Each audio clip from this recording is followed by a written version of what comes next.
샹들리에의 수정 조각들이 회전하며 무지갯빛 파편을 흩뿌렸다. 강남의 한 호텔 연회장, 천장까지 닿을 듯한 대형 화환들 사이로 김진호 전무 퇴임 축하라는 글귀가 금박으로 빛났다. 300명이 넘는 하객들이 원형 테이블을 가득 메우고 있었다. 와인잔이 부딪히는 청명한 소리, 여기저기서 터지는 웃음소리, 누군가의 건배사에 일제히 박수치는 소음들. 그 한가운데 진호가 서 있었다. 김진호 전무님은 저희 회사에 살아있는 전설입니다. 사회자의 목소리가 마이크를 타고 울려 퍼졌다. 진호는 입꼬리를 올렸다. 35년간 연습해온 미소, 적당히 겸손하면서도 자신감 있는, 그러나 결코 오만해 보이지 않는 그 완벽한 각도의 미소였다. 무대 위 대형 스크린에는 그의 젊은 시절 사진들이 슬라이드쇼로 지나갔다. 26의 신입사원 시절, 뿔테 안경을 쓰고 어색하게 웃고 있는 얼굴. 35, 첫 승진 축하 자리에서 상사들에게 둘러싸여 있는 모습. 43, 해외 지사장으로 발령받던 날의 당당한 포즈. 특히 2007년 미국 법인 설립 당시 전무님의 헌신이 없었다면 오늘날의 우리 회사는. 진호는 고개를 끄덕였다. 그래, 그때였지. 시차 적응도 못한 채 매일 새벽 3시까지 일했던 시절. 딸아이의 초등학교 입학식도 못 간 날. 아내가 전화로 울먹이며 당신은 아빠가 아니라 그냥 돈 보내는 기계예요 라고 했던 그 목소리. 하지만 그는 참았다. 회사를 위해, 가족의 미래를 위해, 그리고 무엇보다 성공한 사람이라는 타이틀을 위해. 자, 이제 전무님의 말씀을 들어보겠습니다. 박수갈채가 쏟아졌다. 진호는 단상으로 걸어나갔다. 구두굽이 대리석 바닥을 두드리는 소리가 유난히 크게 들렸다. 딱, 딱, 딱. 마치 시계 초침 소리 같았다. 연단 앞에 서자 수백 개의 눈동자가 일제히 그를 향했다. 기대에 찬 눈빛들. 그는 준비해온 원고를 펼쳤다. 존경하는 내빈 여러분, 그리고 사랑하는 동료 여러분. 목소리가 안정적으로 나왔다. 좋았다. 오늘 이 자리에 선이 지난 35년이 파노라마처럼 스쳐 지나갑니다. 1989년 26의 나이로 이 회사에 첫 발을 내디뎠을 때 그는 준비한 대로 말했다. 감사의 말, 회사의 미래에 대한 희망, 후배들에게 전하는 조언. 모두가 듣고 싶어하는 이야기들. 중간중간 적절한 유머를 섞어 웃음을 유발했고 감동적인 일화로 몇몇 사람들의 눈가를 촉촉하게 만들었다. 완벽한 스크립트였다. 완벽한 연기였다. 그런데 이상했다. 말을 하는 동안 진호는 자신의 목소리를 마치 다른 사람의 것처럼 들었다. 객석의 얼굴들을 보면서도 실제로는 아무것도 보이지 않았다. 그저 희미한 윤곽들, 움직이는 그림자들만 있을 뿐이었다. 누군가 박수를 치면 그는 반사적으로 고개를 숙였고 환호가 터지면 손을 들어 화답했다. 하지만 그 모든 순간 그의 내면 어딘가에서는 다른 목소리가 속삭이고 있었다. 이게 뭐지? 이게 정말 내가 원했던 건가? 연설이 끝났다. 기립박수가 터져나왔다. 사람들이 일어서서 박수를 쳤다. 어떤 여직원은 눈물까지 흘렸다. 진호는 또다시 완벽한 미소를 지었다. 그리고 단상에서 내려왔다. 이후 1시간은 악수의 연속이었다. 전무님 정말 수고 많으셨습니다. 전무님 덕분에 제가 오늘까지 올 수 있었습니다. 퇴임하셔도 자주 연락드리겠습니다. 꼭이요. 진호는 일일이 대답했다. 고맙네, 자네도 잘할 거야. 그래, 언제든 연락하게. 하지만 그 말들이 입에서 나오는 순간 그것들은 공중으로 흩어져 사라졌다. 마치 실체가 없는 메아리 같았다. 특히 마지막에 다가온 사람은 인사팀 차장 민수였다. 진호가 10년 전 직접 스카우트했던 인재였다. 전무님 진짜 전설이십니다. 저도 전무님처럼 되고 싶습니다. 민수의 눈빛은 진심으로 보였다. 그런데 이상하게도 진호는 그 눈빛에서 일종의 거리감을 느꼈다. 마치 박물관의 유리 진열장 너머로 유물을 바라보는 것 같은 시선. 존경이지만 동시에 분리. 숭배이지만 동시에 타자와. 고맙네. 자네라면 충분히 가능하네. 진호가 말했다. 민수는 활짝 웃으며 다시 한번 악수를 청했다. 그리고 돌아서서 걸어갔다. 진호는 그 뒷모습을 바라봤다. 민수는 이미 다른 선배에게 다가가 같은 표정으로 악수를 하고 있었다. 똑같은 미소, 똑같은 경외의 눈빛. 아, 저건 나를 향한 게 아니었구나. 진호는 그제야 깨달았다. 저들이 사랑하는 건 김진호라는 인간이 아니었다. 전무라는 직함이었다. 성공이라는 상징이었다. 롤모델이라는 추상적 개념이었다. 실제 김진호, 아침에 일어나면 허리가 아프고 가끔 이유 없이 울적해지는 그 평범한 60살 남자는 이 화려한 조명 아래 어디에도 없었다. 잔치는 밤 9시가 넘어서야 끝났다. 진호는 현관에서 마지막 하객들을 배웅했다. 대표이사가 그의 어깨를 두드렸다. 진호 씨, 오랜 세월 정말 고생 많았네. 푹 쉬게. 감사합니다, 사장님. 다음 주에 골프 한번 치지. 연락할게. 네, 그러시죠. 진호는 알았다. 그 골프는 영영 잡히지 않을 것이라는 걸. 회사를 떠난 사람은 더 이상 유용한 네트워크가 아니다. 사장은 이미 다음 전무를 키우고 있을 것이고 그 사람과 골프를 칠 것이다. 마지막 사람이 떠났다. 연회장이 텅 비었다. 호텔 직원들이 테이블을 치우기 시작했다. 반쯤 먹다 만 음식들, 흘러내린 와인 자국, 구겨진 냅킨들. 일시간 전만 해도 영광과 찬사로 가득했던 이 공간은 이제 그저 지저분한 빈 방이었다. 진호는 주차장으로 걸어갔다. 그의 차는 VIP 구역 맨 앞에 주차되어 있었다. 마지막 특권이었다. 내일부터는 이 자리에 주차할 수 없을 것이다. 그는 차 문을 열고 앉았다. 시동을 걸었다. 그리고 백미러를 통해 자신의 얼굴을 봤다. 거기 완벽한 미소를 지었던 그 얼굴이 있었다. 하지만 이제 아무도 보지 않는 이 공간에서 그 얼굴은 급격히 무너졌다. 입꼬리가 처졌고 눈가의 주름이 더 깊어 보였다. 뭔가 형언할 수 없는 공허함이 그 얼굴을 지배하고 있었다. 진호는 한참 동안 그 얼굴을 바라봤다. 그리고 중얼거렸다. 도대체 나는 뭐였지? 대답은 없었다. 다만 주차장의 차가운 형광등 불빛만이 앞 유리창을 통해 차 안을 비췄다. 진호는 핸들을 잡았다.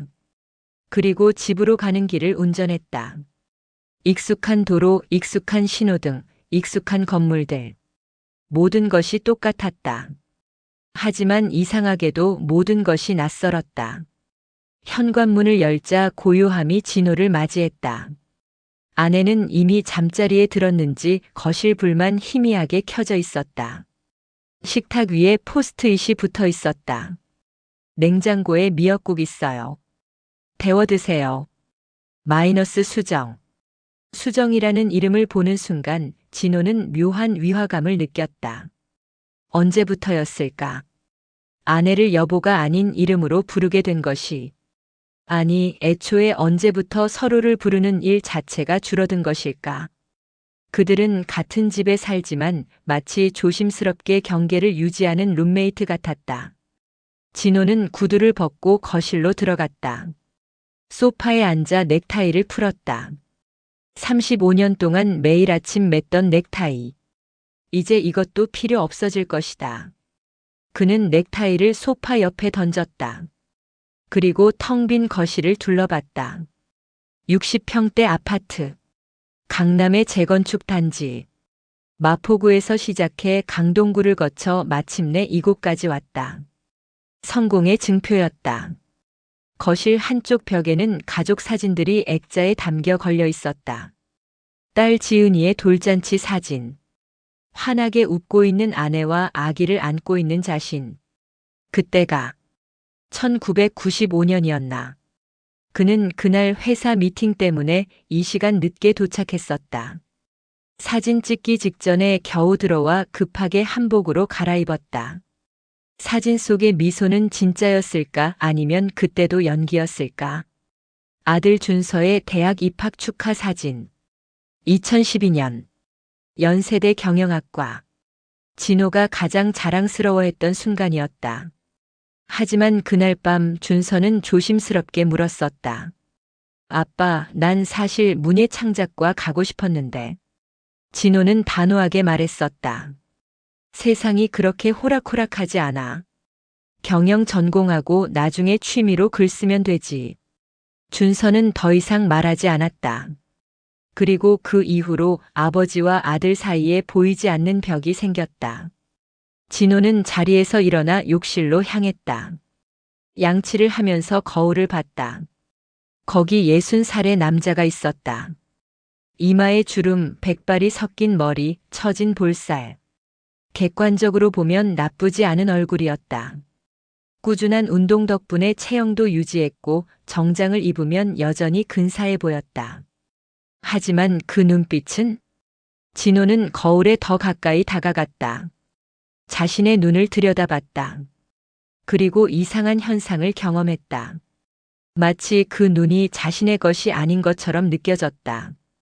타인의 눈. 낯선 사람의 눈. 평생을 함께했지만 한 번도 진지하게 마주한 적 없는 그 눈. 너는 누구냐? 진호는 속으로 물었다. 거울 속 남자는 대답하지 않았다.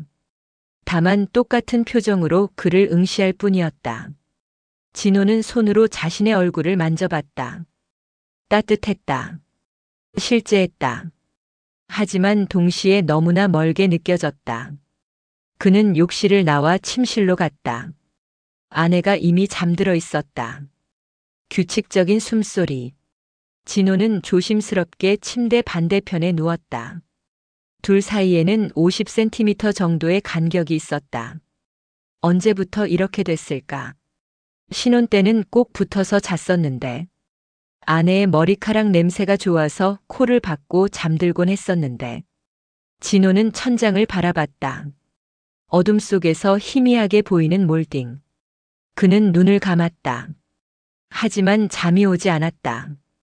오늘 있었던 일들이 파편처럼 떠올랐다.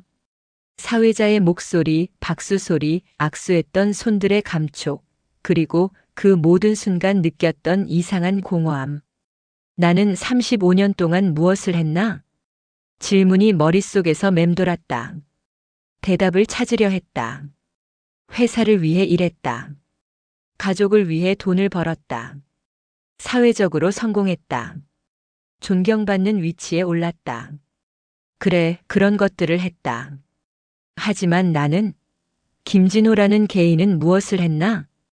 그는 대답을 찾을 수 없었다. 마치 방정식에 미지수만 있고 해가 없는 것 같았다.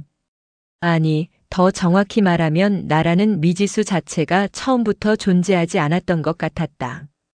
그는 옆으로 돌아 누워 아내를 바라봤다. 수정. 34년 전 선자리에서 만났다. 차분하고 단정한 인상이 좋았다. 3번 만나고 결혼을 결정했다. 사랑했을까? 진호는 잘 모르겠다. 그저 결혼할 시기였고 그녀가 적합한 상대였다. 모두가 축복했고 그래서 결혼했다. 34년. 그동안 수정은 어떤 사람이었을까? 진호는 실제로 아내에 대해 아는 게 거의 없다는 것을 깨달았다. 그녀가 좋아하는 음식? 글쎄, 매운 것은 별로 안 좋아하는 것 같은데. 그녀의 꿈은?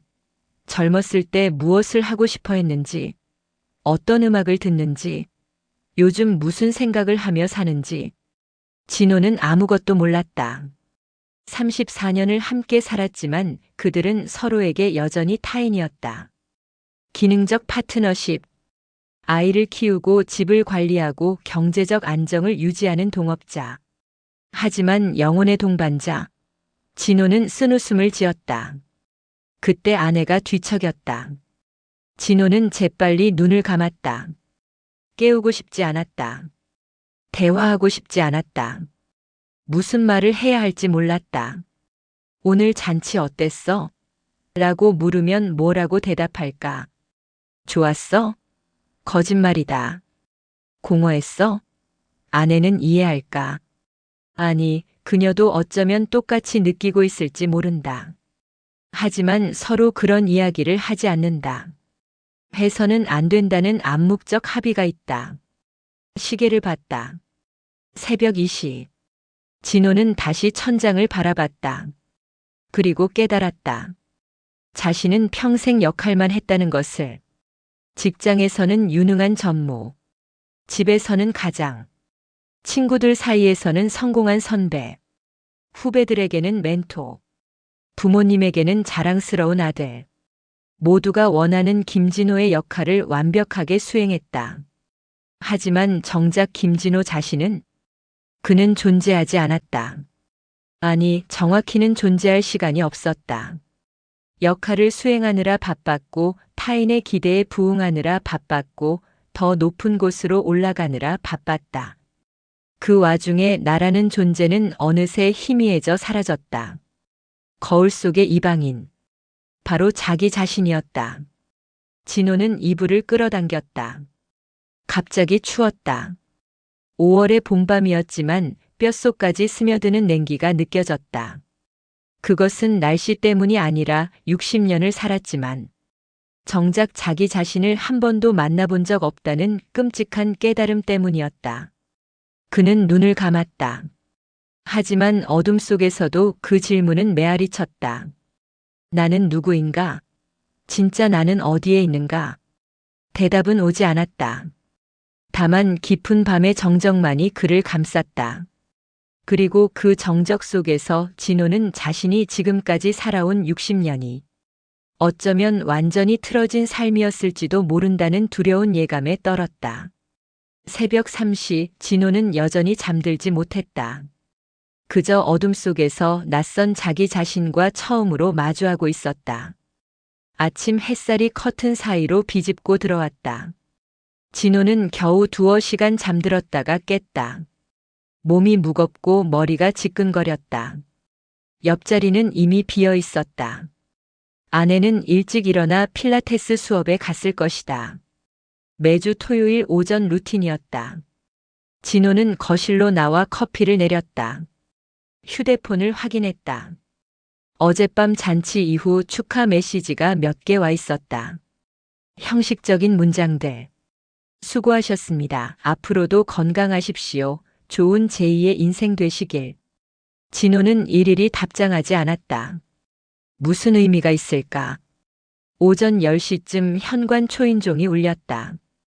진호는 의아해하며 문을 열었다. 거기 그의 대학 동기이자 30년 지기 친구 태식이 서 있었다. 손에는 과일 바구니를 들고 있었다. 야, 퇴임한 거 축하한다. 태식이 환하게 웃으며 말했다. 진호는 반가우면서도 약간 당황스러웠다.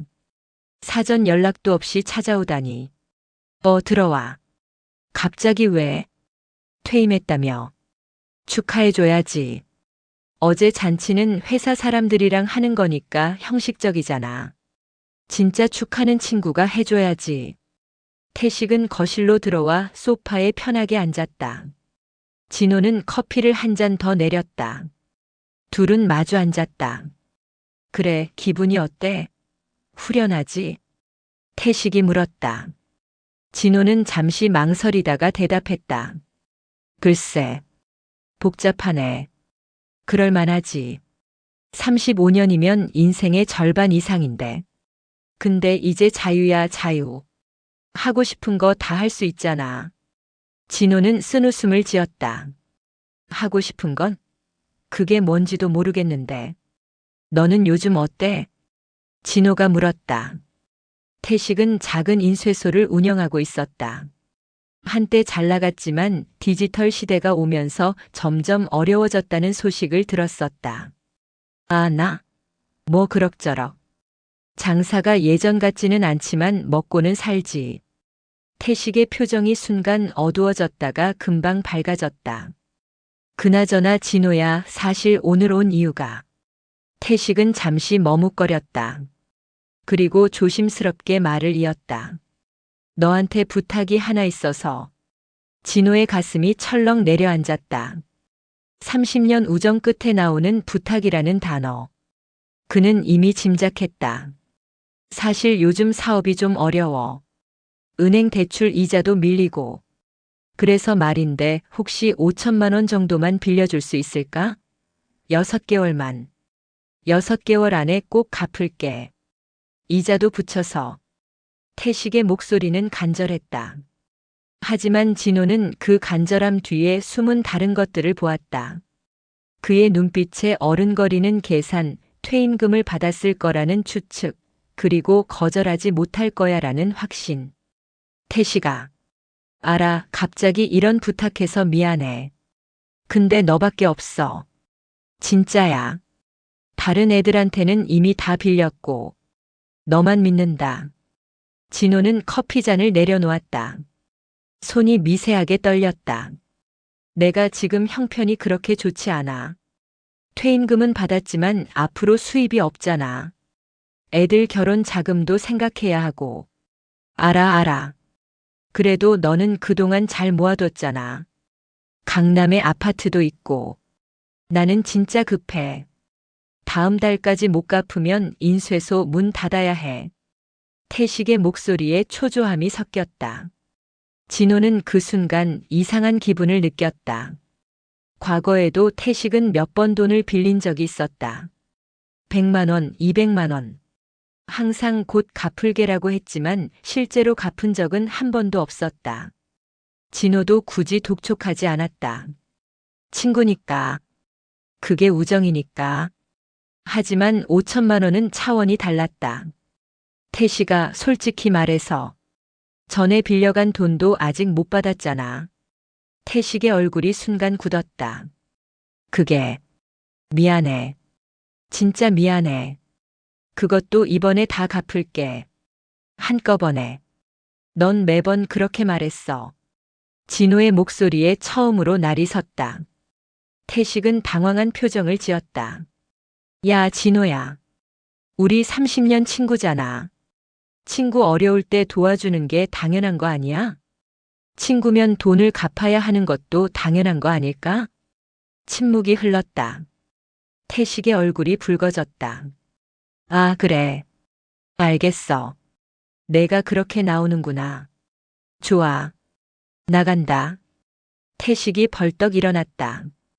진호는 그를 말리지 않았다. 태식은 현관으로 걸어가며 중얼거렸다. 역시 돈 많은 놈들은 달라.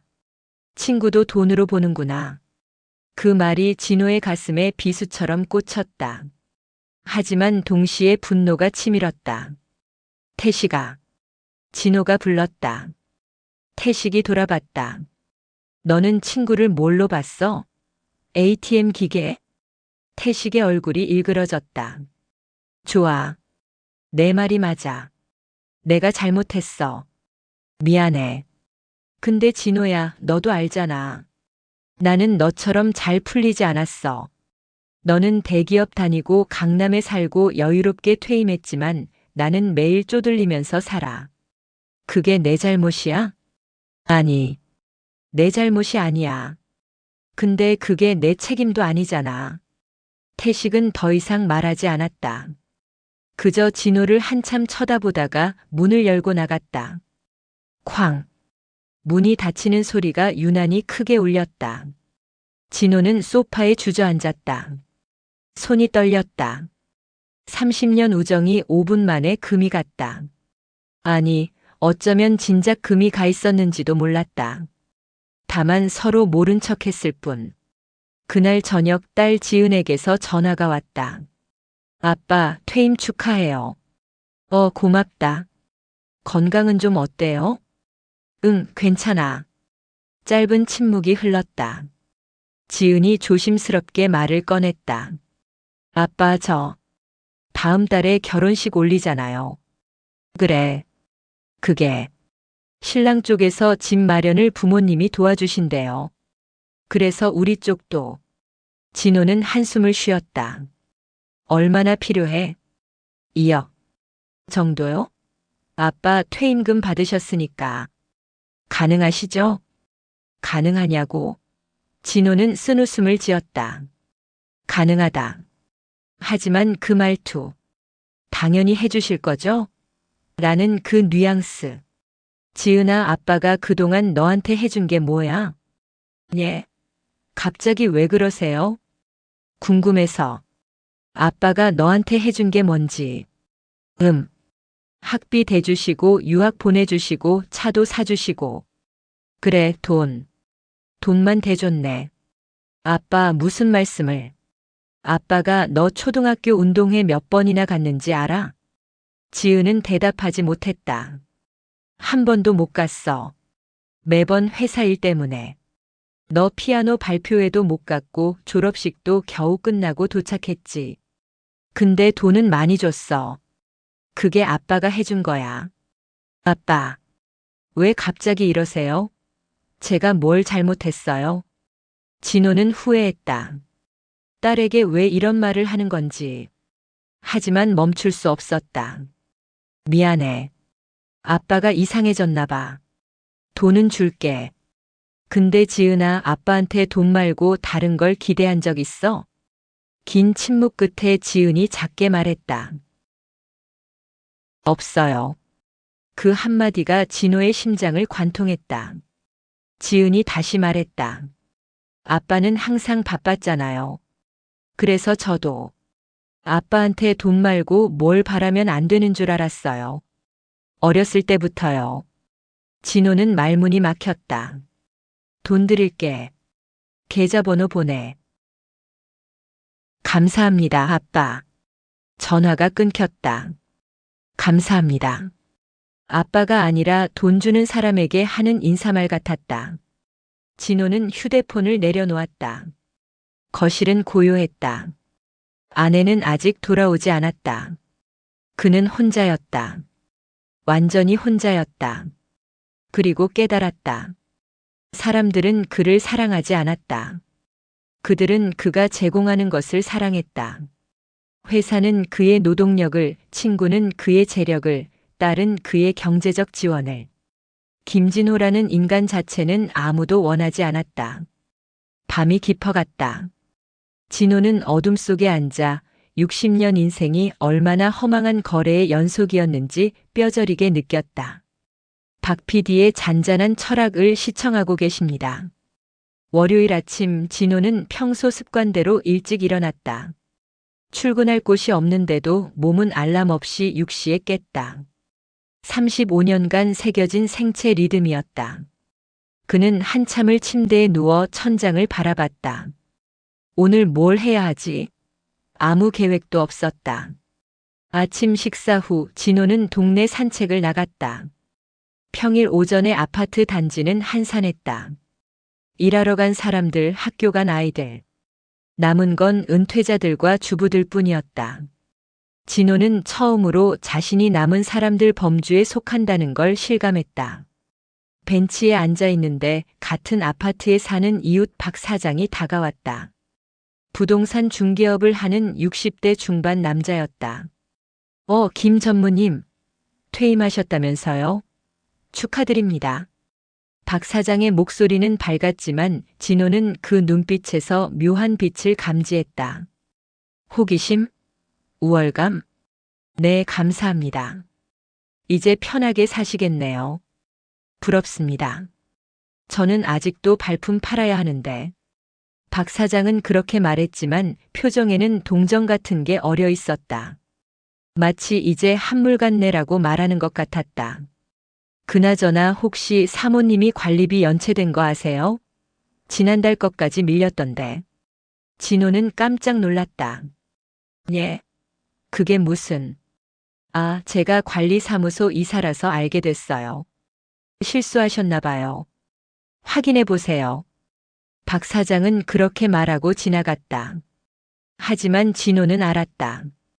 그 정보는 곧 동네 카페에서 수군거림의 소재가 될 것이다. 김 전무집 요즘 어려운가 봐. 관리비도 밀렸대. 집에 돌아와 아내에게 물었다. 관리비 연체됐어? 아, 그거.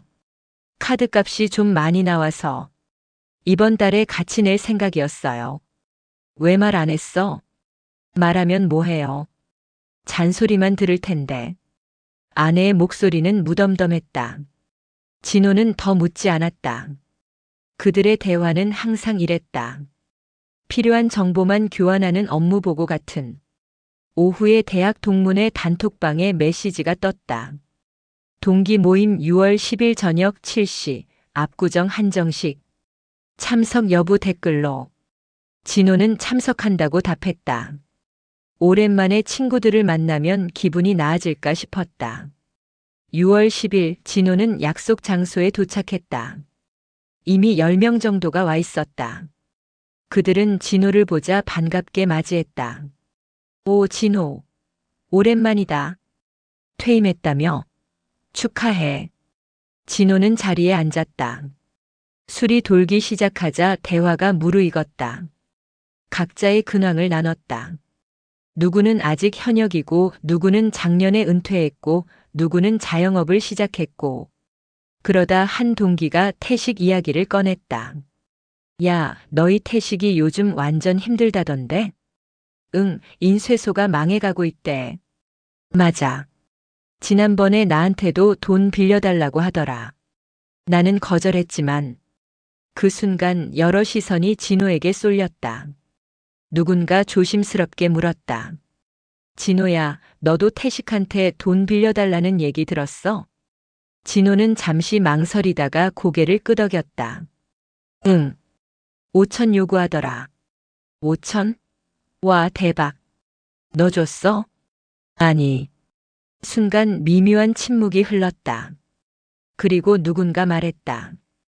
잘했어. 태식이 그런 식으로 이 친구 저 친구한테 다 돈 빌려달라고 했거든.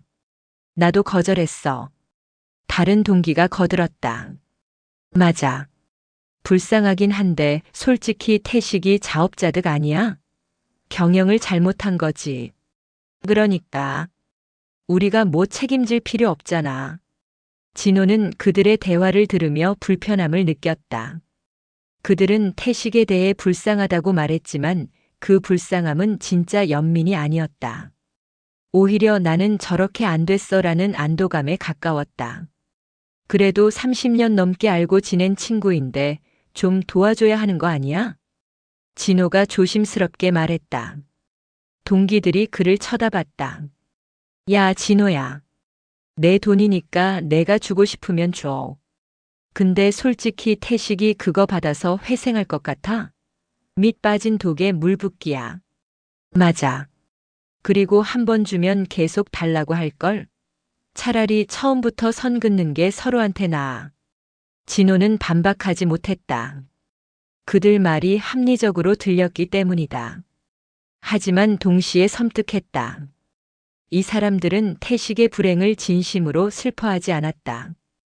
오히려 그것을 자신들의 성공을 확인하는 도구로 사용하고 있었다. 한 동기가 농담처럼 말했다. 우리 중에 제일 먼저 망하는 사람 생기면 어쩌지? 하. 그럼 모임에 안 나오겠지. 쪽팔려서. 웃음이 터졌다. 하지만 그 웃음 속에는 잔혹함이 있었다. 약자는 배제된다는 암묵적 룰. 진호는 술잔을 들었다. 하지만 목으로 넘어가지 않았다. 갑자기 이 자리가 역겨웠다. 40년을 알고 지낸 친구들. 하지만 그 누구도 진짜로 서로를 걱정하지 않았다. 그저 자신의 위치를 확인하고 타인의 불행을 통해 상대적 안도감을 얻을 뿐. 진호는 일찍 자리를 떴다. 몸이 안 좋아서라고 핑계를 댔다. 친구들은 그래, 푹 쉬어라고 말했지만 그들의 눈빛에는 관심이 없었다. 진호가 떠나자마자 그들은 다른 주제로 넘어갔을 것이다. 귀가하는 택시 안에서 진호는 창밖을 바라봤다. 네온 사인이 빠르게 스쳐 지나갔다. 그는 쇼펜하우어의 말을 떠올렸다. 친구가 내 불행을 슬퍼해 줄 것 같은가? 착각하지 마라. 그들은 안도할 뿐이다. 정확했다. 너무나 정확해서 오싹했다. 6월은 장마철이었다. 비가 며칠째 내렸다. 진호는 하루 종일 집에만 있었다. 아내는 친구들과 여행을 갔다. 아들 준서는 회사 일로 바빴고 딸 지은이는 결혼 준비로 정신없었다. 진호는 혼자였다. 외로웠다. 이상했다. 평생 사람들에게 둘러싸여 살았는데 막상 혼자가 되니 견딜 수 없었다. 진호는 연락처를 뒤졌다. 누구라도 만나고 싶었다. 그는 옛 직장 후배 민준에게 전화했다. 민준아, 나 김진호 전무야. 아니, 이제 전무 아니지. 시간 있으면 저녁이나 할까? 민준은 잠시 망설이다가 대답했다. 아, 전무님. 오늘은 좀 야근해야 해서요. 다음에 연락드릴게요. 그래, 알았어. 바쁘겠지. 전화를 끊었다. 진호는 알았다. 다음은 오지 않을 것이다. 회사를 떠난 전직 상사는 더 이상 유용한 인맥이 아니었다. 다음으로 골프 모임 회원들에게 메시지를 보냈다. 이번 주말 라운딩 어때요? 몇 시간 후 답장이 왔다. 이번 주는 다들 일정이 있네요. 다음 기회에. 진호는 쓴웃음을 지었다. 그가 현역일 때는 먼저 연락이 왔었다. 전무님, 이번 주 골프 어떠세요? 하지만 이제는 아니었다. 진호는 점점 더 고립되어 갔다. 연락하는 사람도 줄었고 만나는 사람도 없었다. 그는 외로움을 이기려고 다시 사람들을 찾았다. 동네 노인정에 가봤다. 거기서 비슷한 나이대의 사람들과 대화를 시도했다. 처음에는 괜찮았다. 바둑도 두고 차도 마시고. 하지만 며칠 지나자 문제가 생겼다. 김씨, 어제 바둑 둘 때 룰 어긴 거 알아요? 한 노인이 따졌다. 예. 제가 언제요? 술을 2번 뒀잖아요. 제가 분명히 봤어요. 아니에요. 착각하신 거 아니에요? 착각? 나보고 거짓말쟁이라는 거요? 사소한 일로 싸움이 붙었다. 진호는 당황했다. 이렇게 작은 일로 왜 이렇게 예민하게 구는 걸까? 하지만 곧 깨달았다. 그들도 외로웠다. 그래서 사소한 것에 집착했다. 인정받고 싶었고 무시당하지 않고 싶었다. 진호는 노인정 가는 걸 그만뒀다. 다음으로 성당에 나가보기로 했다. 아내가 가끔 다니는 곳이었다. 일요일 미사에 참석했다. 미사 후 신자들과 차를 마시는 시간이 있었다. 진호는 그 자리에 끼었다. 처음 뵙는 분이네요. 새로 오셨어요? 한 중년 여성이 물었다. 네, 최근에 퇴직하고 시간이 생겨서요. 아, 그러시구나. 환영합니다. 여기 좋은 분들 많으세요. 처음에는 다들 친절했다. 하지만 몇 주 지나자 진호는 미묘한 위계 질서를 느꼈다. 오래 다닌 사람들이 형성한 내 집단. 새로운 사람은 그저 주변부였다. 진호가 의견을 내면 무시되거나 가볍게 넘어갔다. 대화에서 자연스럽게 배제됐다. 어느 날 성당 바자회 준비 모임에서였다. 진호가 제안했다. 제가 회사 다닐 때 행사 기획을 많이 해봤는데 이렇게 하면 더 효율적일 것 같습니다. 순간 몇몇 사람들이 미묘한 표정을 지었다. 한 남자가 말했다. 김 형제님 감사하지만 저희는 매년 이렇게 해왔어요. 나름 노하우가 있거든요. 아, 네. 그렇군요. 진호는 더 이상 말하지 않았다. 하지만 상처받았다. 우리와 당신의 구분. 진호는 여전히 당신이었다. 진호는 성당도 그만뒀다. 그는 다시 혼자가 되었다. 하지만 이번에는 더 깊은 외로움이었다. 왜냐하면 그는 시도했기 때문이다. 사람들에게 다가가려 했고 관계를 맺으려 했다. 하지만 모두 실패했다. 어느 날 밤 진호는 책을 읽었다. 쇼펜하우어의 인생론. 거기서 고슴도치의 우화를 발견했다. 추운 겨울날 고슴도치들이 서로의 체온으로 따뜻해지려고 가까이 다가간다. 하지만 가까워질수록 서로의 가시에 찔려 아파한다. 그래서 다시 멀어진다. 하지만 멀어지면 추워진다. 그래서 다시 다가간다. 이렇게 고슴도치들은 적당한 거리를 찾을 때까지 다가갔다 멀어졌다를 반복한다. 진호는 책을 덮었다. 정확했다. 인간관계가 바로 그랬다. 가까워지고 싶지만 가까워지면 상처받는다. 외롭지만 사람들과 함께 있으면 더 외롭다. 그는 창밖을 바라봤다. 비가 여전히 내렸다. 빗방울이 유리창을 타고 흘러내렸다. 마치 눈물 같았다. 진호는 깨달았다. 사람은 결국 혼자라는 것을, 아무리 가까운 사이라도 결국 완전히 하나가 될 수 없다는 것을, 그리고 그 사실이 차라리 솔직하게 받아들여야 할 진실이라는 것을. 진호는 천천히 고독을 받아들이기 시작했다. 더 이상 사람들에게 연락하지 않았다. 더 이상 관계를 억지로 만들려 하지 않았다. 대신 그는 자신과 마주했다. 그리고 그것이 어쩌면 60년 만에 처음으로 진짜 자기 자신을 만나는 시작이었다. 박 PD의 잔잔한 철학입니다. 7월의 열기가 서울을 짓눌렀다. 진호는 에어컨도 켜지 않은 채 거실 소파에 앉아 있었다. 땀이 등을 타고 흘렀지만 움직일 기력이 없었다. 탁자 위에는 며칠째 쌓인 우편물들이 있었다. 대부분 청구서였다. 아내 수정이 거실로 들어왔다. 그녀는 진호를 잠깐 쳐다보다가 한숨을 쉬었다. 언제까지 저렇게 있을 거예요? 진호는 대답하지 않았다. 수정은 우편물을 집어들었다. 카드값이 또 2천만 원 넘게 나왔어요.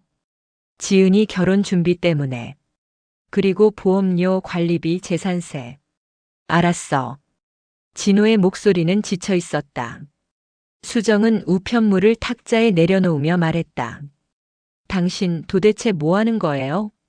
퇴직했으면 뭐라도 해야지. 매일 집에만 있으면 어떡해요? 뭘 하라고? 다른 퇴직자들 보세요. 강의도 하고 컨설팅도 하고 뭐라도 하잖아요. 진호는 쓴웃음을 지었다. 누가 날 원하겠어. 이미 끝난 사람인데. 그런 식으로 생각하니까 아무것도 안 되는 거예요. 정신 차려요.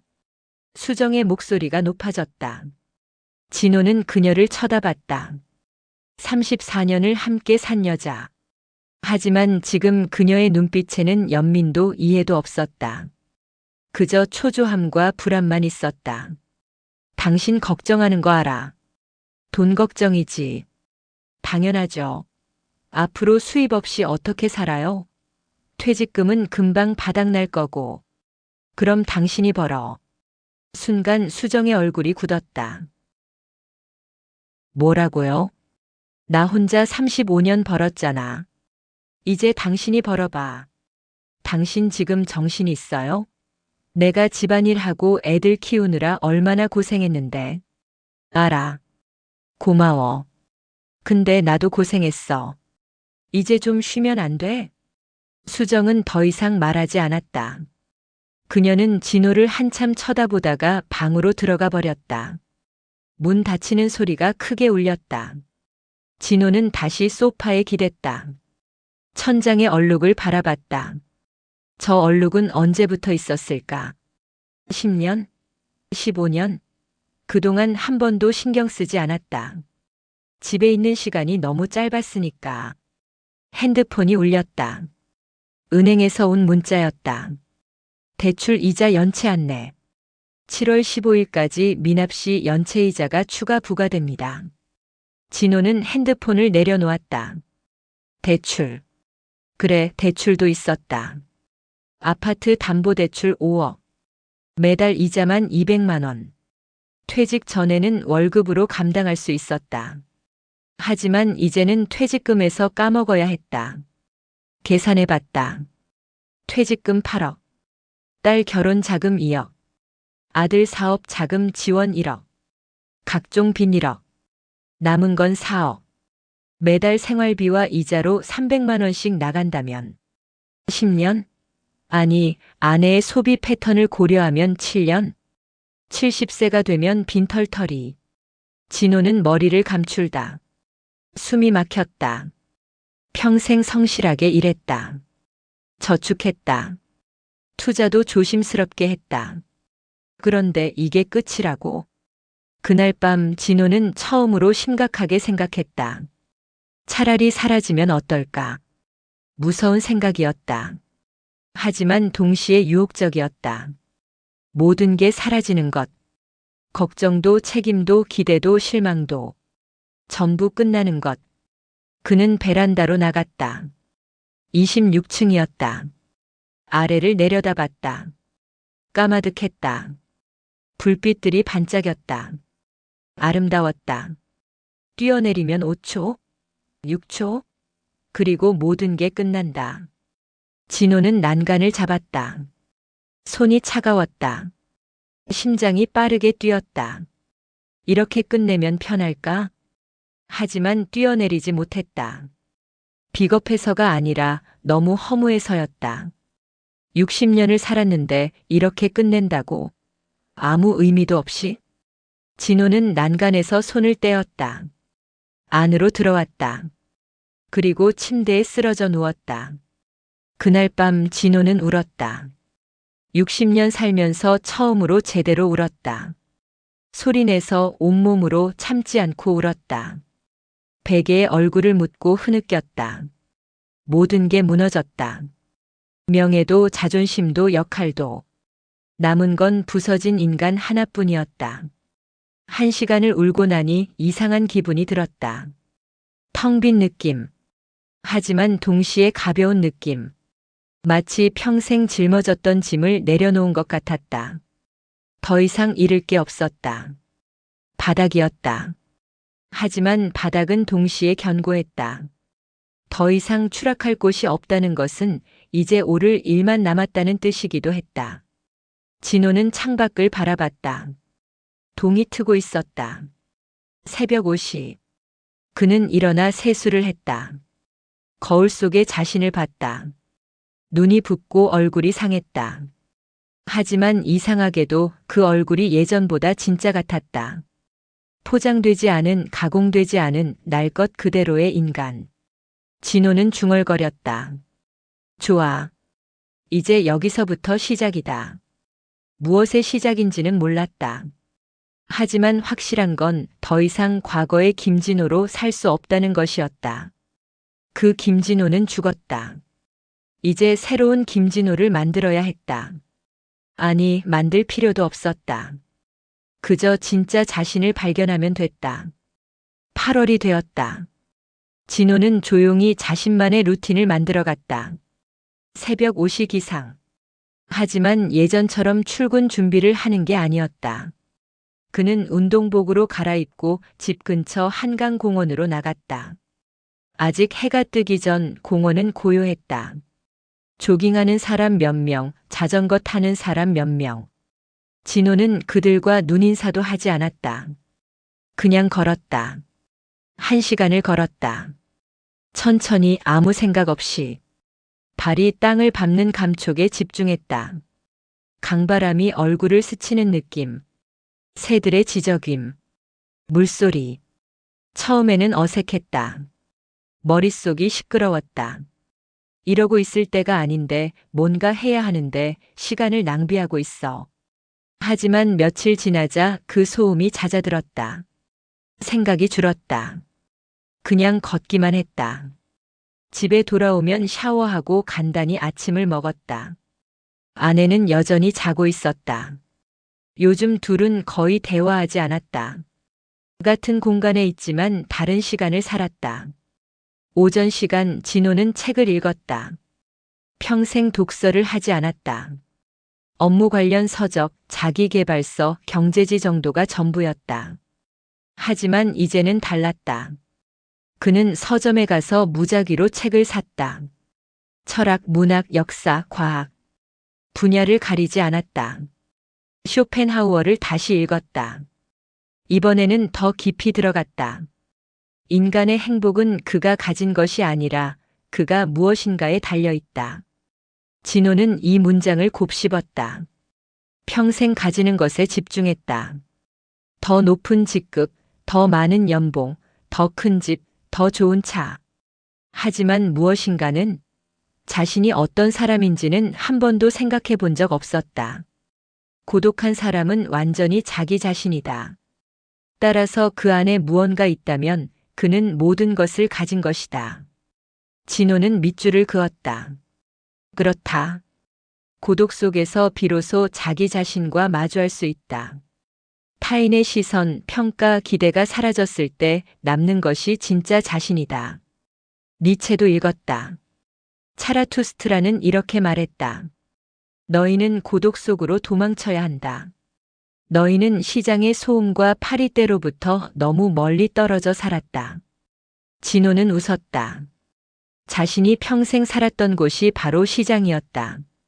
소음과 파리떼. 모두가 무언가를 팔고 사고 과시하는 곳. 그곳에서 그도 자신을 팔았다. 노동력을, 시간을, 존엄성을. 점심은 간단히 해결했다. 혼밥이었다. 처음에는 어색했다. 식당에서 혼자 밥 먹는 노인. 사람들이 쳐다보는 것 같았다. 저 사람 왜 혼자지? 친구도 없나? 하지만 며칠 지나니 신경 쓰이지 않았다.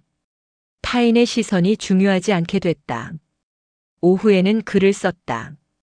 일기 같은 것이었다. 하루 동안 느낀 것들, 생각한 것들을 적었다. 처음에는 한 단락도 채우지 못했다.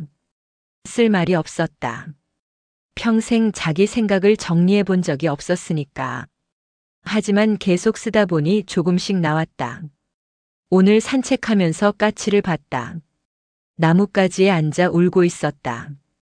누구를 부르는 걸까? 아니면 그냥 노래하는 걸까? 이유 없이 노래할 수 있다는 게 부러웠다. 쇼펜하우어가 말했다. 현명한 사람은 즐거움이 아니라 고통의 부재를 추구한다고. 맞는 말인 것 같다. 나는 평생 즐거움을 쫓았다. 승진, 인정, 성취. 하지만 그것들은 순간적이었다. 금방 사라졌다. 그리고 더 큰 허기만 남았다. 하지만 지금 아무것도 바라지 않으니 고통이 줄어들었다. 이게 평화일까? 글을 쓰는 동안 진호는 자신의 내면을 들여다봤다. 60년 만에 처음으로. 거기에는 상처도 있었고 후회도 있었고 분노도 있었다. 하지만 동시에 온기도 있었다. 아직 죽지 않은 무언가. 저녁에는 다시 산책을 나갔다. 이번에는 동네 뒷산에 올랐다. 높지 않은 산이었지만 정상에 오르면 서울 야경이 보였다. 수백만 개의 불빛. 각각의 불빛 아래 사람들이 살고 있었다. 그들도 진호처럼 외로울까? 그들도 자기 자신을 잃고 살까?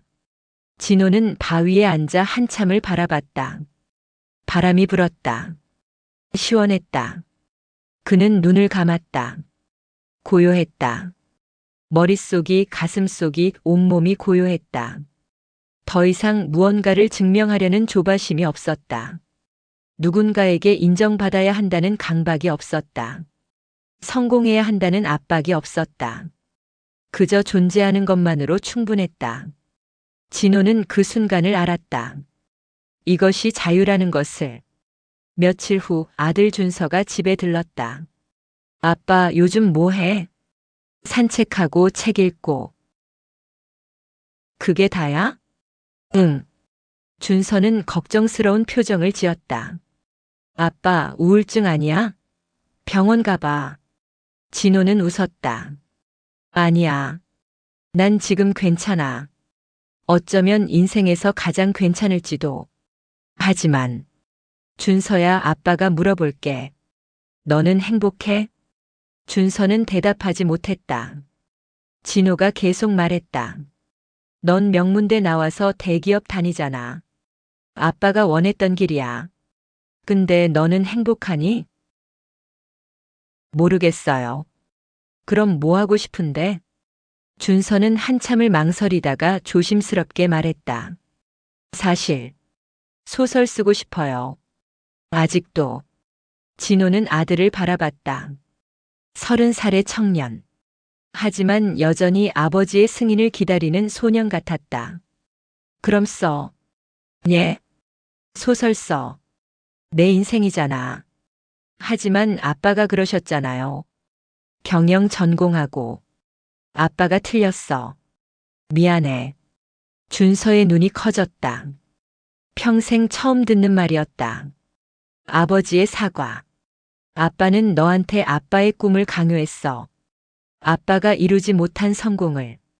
근데 그게 내 꿈은 아니었지. 미안하다.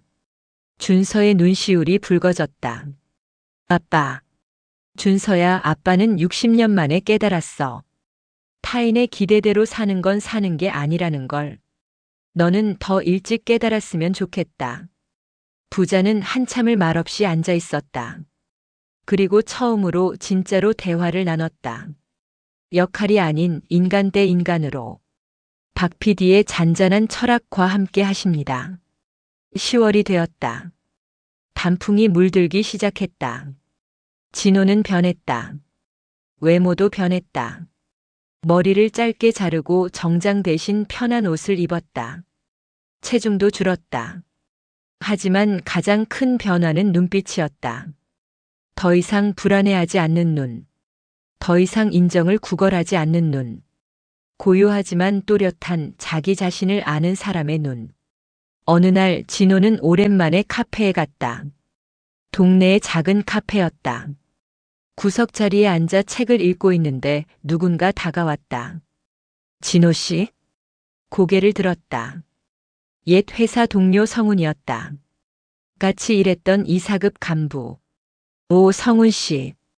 오랜만이에요. 여기서 뭐 해요? 책 읽고 있었어요. 성훈은 진호를 위아래로 훑어봤다. 그의 표정에는 놀라움과 약간의 동정이 섞여 있었다. 많이 변하셨네요.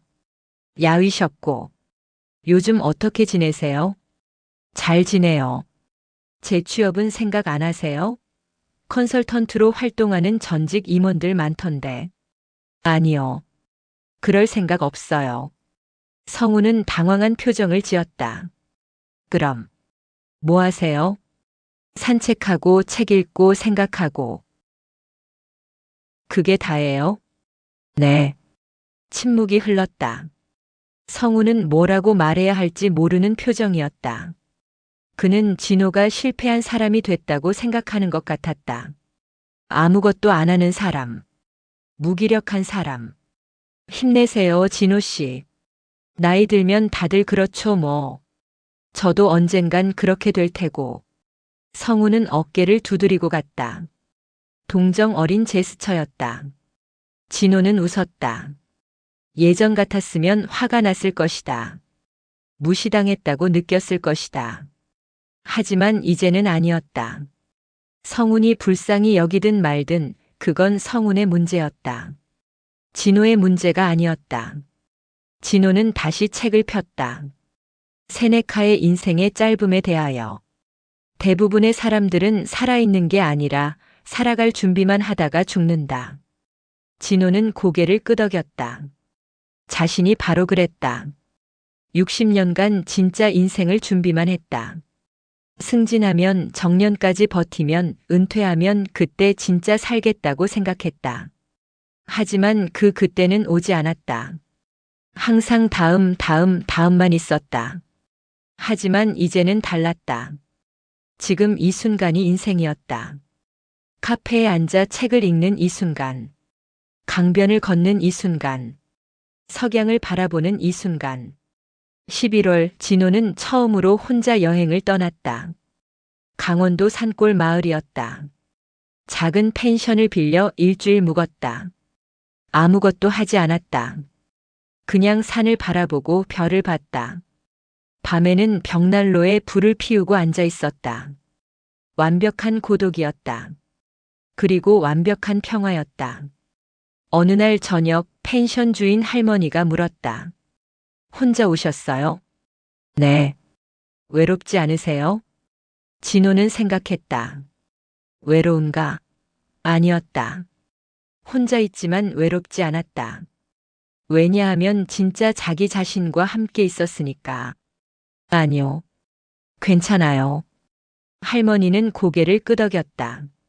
그럼 됐어요. 혼자 있어도 괜찮은 사람은 강한 사람이에요. 진호는 웃었다.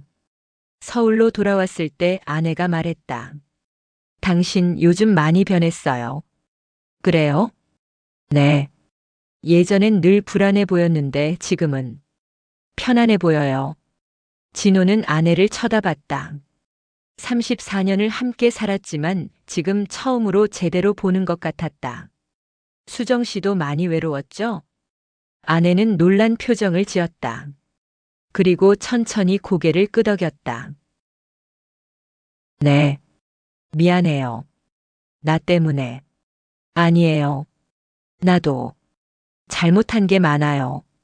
둘은 처음으로 솔직한 대화를 나눴다. 34년간 쌓인 오해들, 상처들, 그리움들. 모두 털어놨다. 울기도 했다.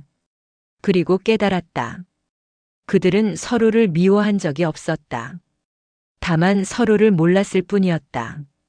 12월 진호는 마지막 선택을 했다. 아파트를 팔기로 했다. 강남의 큰 아파트. 성공의 상징. 하지만 이제 필요 없었다. 작은 집으로 이사했다. 경기도의 한적한 동네. 방 2개짜리 작은 아파트. 사람들은 이해하지 못했다. 왜 좋은 집을 팔아요? 이제 필요 없어서요. 하지만 자산 가치가. 그런 거 중요하지 않아요. 진호는 이사한 집에서 새로운 일상을 시작했다. 작은 서재를 꾸몄다. 벽 한쪽을 책으로 채웠다. 창가에 책상을 놓고 매일 글을 썼다. 자서전 같은 것이었다. 벌거벗은 고독이라는 제목을 붙였다. 60년간 가면을 쓰고 살았던 한 남자의 이야기. 그리고 마침내 그 가면을 벗고 자기 자신을 만난 이야기. 어느 날 준서가 원고를 읽어봤다. 아빠 이거 정말 좋아요. 그래? 네. 솔직해요. 아프지만 진실해요. 출판해보세요. 진호는 고개를 저었다. 출판은 필요 없어. 난 그냥 쓰고 싶어서 쓰는 거야. 누가 읽든 안 읽든 상관없어. 그것이 진짜 자유였다. 타인의 평가에 좌우되지 않는 것. 인정받지 않아도 괜찮은 것. 자기 자신으로 존재하는 것만으로 충분한 것. 크리스마스 이브 진호는 혼자 산책을 나갔다.